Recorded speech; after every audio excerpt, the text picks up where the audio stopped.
E aí, meu povo, Lorde falando, hoje sobre o verbo to be. Se você ainda não aprendeu o verbo to be, tem alguma dúvida de seu uso ou se só quer relembrar como ele funciona, no vídeo de hoje vamos resolver o seu problema e aprender de uma vez por todas o verbo to be e como ele é utilizado. Se você está no início do aprendizado do inglês, no canal eu tenho um curso que ensina o básico do inglês, com muito conteúdo e sem enrolação. Também tem uma apostila que pode te ajudar nos estudos. Então já deixa o like no vídeo e se inscreve no canal para mais vídeos sobre inglês. Sem mais delongas, vamos para a aula. Primeira coisa que você tem que saber do verbo to be é que embora o verbo seja to be, você não fala I to be, ou you to be, ou he to be. O verbo to be ele é especial por dois motivos. Primeiro motivo é que ele tem dois significados, ser ou estar. Então em português tem eu sou e eu estou. E em inglês, uma palavra serve para as duas coisas. Como eu vou saber quando ele está falando ser ou estar? Você vai saber pelo contexto. Isso não vai ser um problema para você entender. Não se preocupe com essa parte. Agora, o segundo motivo é que o verbo to be, como eu disse, não é I to be, he to be, you to be. Ele vai se transformar, ter outras formas. Basicamente, o verbo to be tem três formas, que são am, are, is. Como você irá usar as três formas do verbo to be? Primeiro, quando você falar eu sou ou eu estou, é I am. Vai depender do contexto para saber se é sou ou estou. Mas o importante é saber que esse am é o verbo to be. Você nunca fala I to be, você fala I am. Exemplo, eu sou forte. I am strong. A segunda forma do verbo to be é o are. E ele é usado com we, you e o they. Então ficaria assim, você é forte. You are strong. Nós somos fortes. We are strong. Vocês são fortes. You are strong. Eles são fortes. They are strong. A terceira forma do to be é o is. E ele será usado com o he, she e o it.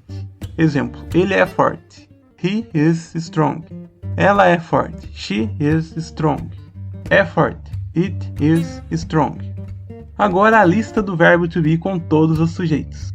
I am, you are, he is, she is, it is, we are, you are, they are. Como vocês perceberam, o verbo to be vai se modificar de acordo com o sujeito que ele vem acompanhado. Ele também pode aparecer em sua forma contraída. A forma contraída tem o mesmo significado, só que é escrito e falado de uma forma mais rápida, que ficaria I'm, your, his, she's, it's, we're, your, their. O verbo to be também pode ser usado para fazer perguntas. Para o verbo to be fazer perguntas, ele vem no início da frase. E como vocês devem saber, para fazer perguntas geralmente é usado o do ou does. Mas quando o verbo to be faz a pergunta, não é necessário usar o do ou does. Veja com todos os sujeitos. Am I happy? Are you happy? Is he happy?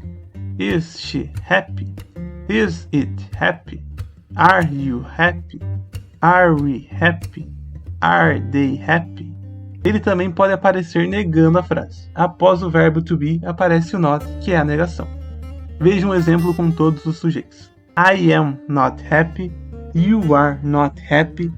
He is not happy. She is not happy. It is not happy. You are not happy. We are not happy. They are not happy. Tem duas versões contraídas da negação. A primeira é a mais utilizada. Vamos começar. I am not happy. Não tem contração negativa para o I. You aren't happy. He isn't happy. She isn't happy. It isn't happy. You aren't happy. We aren't happy. They aren't happy. Tem outra contração para a negação que ficaria I'm not. You're not. He's not. She's not. It's not. You're not. We're not. They're not. A primeira forma de contração mostrada é a mais utilizada. E como não pode faltar, se pode fazer perguntas negativas usando o to be, usando a negação contraída ou a escrita normal. Exemplo: I am not happy. Aren't you happy? Isn't he happy? Isn't she happy? Isn't it happy? Aren't you happy? Aren't we happy? Aren't they happy? Ou poderia ser uma pergunta negativa escrita da seguinte forma: I am not happy. Are you not happy? Is he not happy? Is she not happy? Is it not happy? Are you not happy? Are we not happy? Are they not happy? As duas versões são possíveis, mas é mais comum a primeira versão das perguntas, sendo a versão contraída vindo no início da frase. Então agora você deve estar pensando, é só olhar o sujeito da frase que eu sei como o to be vai ser nas frases. Ainda não.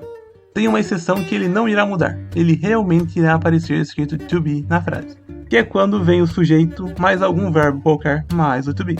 Exemplo, eu quero ser feliz. Perceba que no exemplo tem o verbo to be e tem o I, mas como tem um verbo entre eles ficaria I want to be happy. E esse mesmo exemplo fosse uma pergunta, eu quero ser feliz? Do I want to be happy? Perceba que se tem o to be, aparece com a escrita de to be e ele não faz a pergunta. Nesse exemplo seria usado do para fazer a pergunta. Teria o mesmo caso com os outros sujeitos. Vamos usar o ele só como exemplo. Ele quer ser feliz. He wants to be happy. Se fosse uma pergunta, does he want to be happy?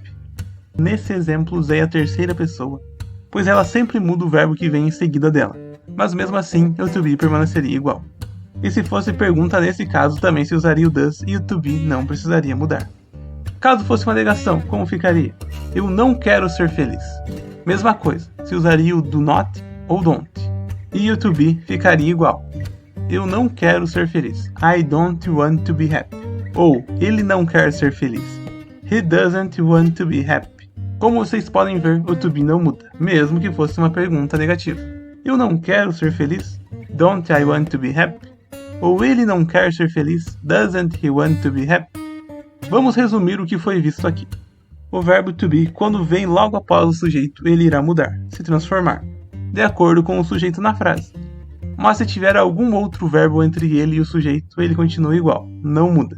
Se na frase em que ele se transformar for feita uma pergunta, ele quem irá para a frente da frase mostrar que a frase é uma pergunta. Se for uma negação, ele também irá receber o not depois dele ou será escrito na versão contraída da negação. Agora, na frase em que tem o sujeito mais verbo mais to be, ele não irá influenciar em nada, basta ver ele como um verbo comum. É importante que vocês saibam que na maioria dos usos do to be ele irá mudar, mas que tem sim uma exceção em que ele continua como to be sem mudar. Acredito que isso seria toda a explicação do uso do verbo to be. Se ainda ficou alguma dúvida sobre este verbo, deixe um comentário. Se esse conteúdo foi útil para você, deixe o like no vídeo e se inscreve no canal para mais conteúdos de inglês. Te espero nas aulas do curso básico.